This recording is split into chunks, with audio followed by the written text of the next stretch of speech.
kabar Anda selalu menyenangkan, bukan?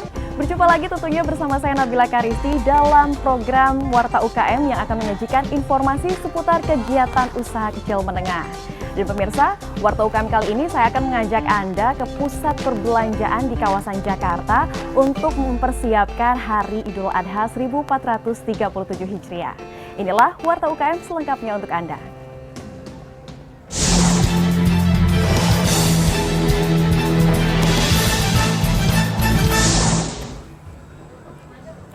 Ya pemirsa, saat ini saya sudah berada di satu butik yang unik dan menarik dan tentunya cocok sekali untuk persiapan Idul Adha nanti. Namun sebelum saya masuk ke dalam butik ini, ada apa saja di butik ini? Anda harus menyimak informasi berikut, yaitu seputar seorang pria asal Palembang yang hobi mengoleksi ribuan kaset tape yang menghasilkan keuntungan hingga puluhan juta rupiah.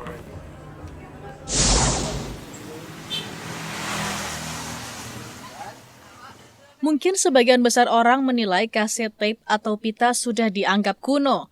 Namun, siapa bilang era musik gulungan pita ini lantas punah seiring perkembangan teknologi digital. Bahkan di kota Palembang, Sumatera Selatan, masih ada seorang warga yang menjadi kolektor benda tersebut dengan ribuan koleksi kaset tape yang masih terawat dengan baik. Adalah Dedi Wijaya, warga Kelurahan 16 Ulu, di Kecamatan Seberang Ulu 2 Palembang ini, sudah sejak tahun 2009 silam telah gemar mengoleksi ribuan kaset gulungan pita ini. Berbagai genre musik seperti rock, pop, balada, hingga dangdut mulai dari era tahun 60-an sampai 2000-an itu pun tersusun rapi di sebuah toko di depan rumahnya. Kegemarannya mengkoleksi ribuan kaset tape ini pun ternyata mendatangkan sebuah peluang usaha yang menjanjikan baginya. Karena saat ini masih banyak orang berburu barang-barang yang sudah dianggap jadul dan punah, yang ia jual seharga Rp25.000 bahkan hingga Rp500.000 per buah, tergantung jenis kaset tape dan tahun produksinya. Rata-rata kaset tahun 70-an yang rock-rock kayak SAS, AK, Giant Steep, Super Kid, Rhoma Irama, itu yang mahal-mahal, yang dijual berapa itu Kak biasanya? Dijual berapa itu Kak biasanya Kak? Kalau Kakak jual? Rata-rata bisa sampai 300.000 sampai 500.000 yang cek. Satu kaset. Iya. Salah satu pembeli, Ica Hanisyah, mengatakan alasan dirinya lebih senang mendengarkan lagu-lagu kaset tape ini selain untuk melengkapi koleksi lagu yang diinginkannya, suara yang dikeluarkan kaset tape pun menurutnya lebih jernih dan bersih. Cari kaset khususnya Nika Ardila, karena kan aku tuh ngefans banget sama Nika Ardila, terus keluarga juga senang banget sama Nika Ardila, makanya kesini nyari kaset-kaset lagu lama tahun 90-an. Oh, nah kenapa Ica lebih memilih kaset kita nih ketimbang zaman sekarang kan sudah canggih nih, ada CD, ada bisa download atau gimana? Kan kalau kaset kayak gini kan lebih tahan lama, terus suaranya juga lebih jernih. Dari hobinya menjadi kolektor kaset pita ini, Dedi pun bisa mengantongi omset mencapai puluhan juta setiap bulannya. Bukan hanya melayani pelanggan yang datang ke tokonya saja, hampir setiap hari ia pun melakukan pengiriman kaset-kaset ini keluar daerah, seperti Jakarta, Surabaya, Lampung, dan Medan, yang ia pasarkan melalui jasa layanan jual beli online ataupun akun media sosial miliknya. Dari Palembang, Sumatera Selatan, Evan Ervani, Kantor Berita Antara mewartakan.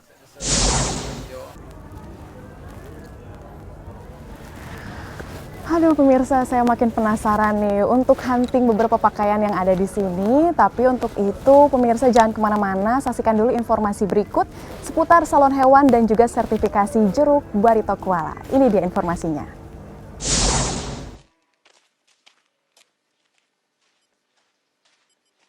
Inilah aktivitas Nurwaluyo, warga Dusun Gowo, Desa Polengan, Kecamatan Serumbung, Kabupaten Magelang.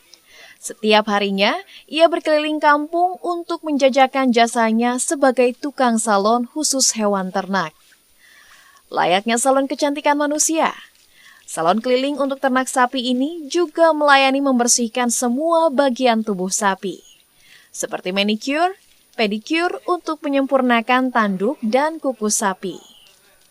Namun tidaklah seperti salon kebanyakan.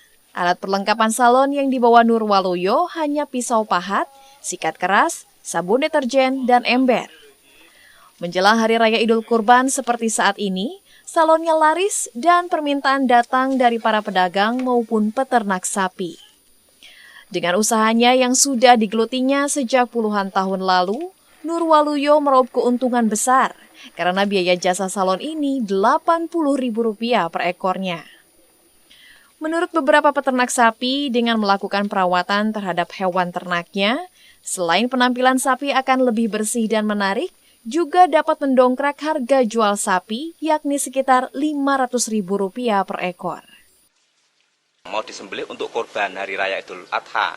Jadi saya tadi kontak Pak Nurwaluyo untuk minta tolong untuk membersihin itu sapi. Kenapa Pak dibersihkan? Ya biar nanti kalau disembelih biar bersih, mungkin harganya lebih mahal. Ramai sekali Mas. Jadi kalau pas musim ini sampai kalau kita bagi hari dari H-10 itu sudah kewalahan.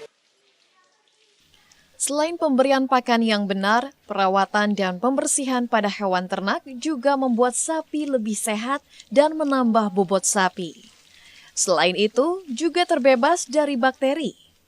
Karena saat ini banyak ditemukan penyakit foot rot atau busuk kuku dan bakteri pada luka kulit sapi.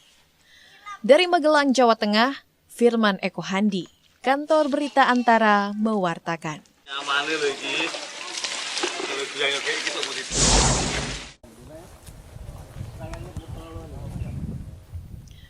Kabupaten Barito Kuala, Kalimantan Selatan memiliki buah khas bernama jeruk batola yang menjadi andalannya dan akan segera memprogramkan registrasi untuk mendapatkan sertifikasi. Sebagai upaya memberikan jaminan keamanan, kualitas, dan perluasan pemasarannya hingga ke pasar modern tingkat nasional dan luar negeri. Program registrasi ini juga untuk mengantisipasi masuknya buah-buah impor ke dalam negeri seiring dengan terbukanya pasar bebas. Demi untuk meningkatkan kesejahteraan petani karena adanya jaminan pemasaran yang pasti berdasarkan kontrak yang didapatkan. Hasil panen mereka pun memiliki standar harga dan tidak lagi dipermainkan para tengkulak.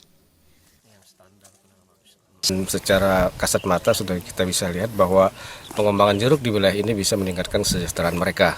Walaupun tentu ke depan ini perlu tetap kita bina dan kita benahi sehingga lahan usaha mereka memang bisa memberikan peningkatan atau kontribusi terhadap peningkatan kesejahteraan mereka. Menurut tanggapan saya cukup bagus Pak, jadi saya juga lebih optimis dan semangat untuk supaya ini lebih bagus lagi pemeliharaan dan lain sebagainya. Ya insya Allah saya siap banyak. Selama ini pengembangan tanaman jeruk batola bisa ditanam secara tumpang sari dengan padi dan dinilai cukup sukses serta menguntungkan petani. Saat ini lahan yang berpotensi untuk mengembangkan jeruk di Batola seluas 30.000 dari 190 hektar. Namun, hingga kini baru 6.000 hektar lahan yang ditanam untuk tanaman hortikultura tersebut. Dari Banjarmasin, Ulul Maskuriah, Latif Thohir, Kantor Berita Antara, mewartakan.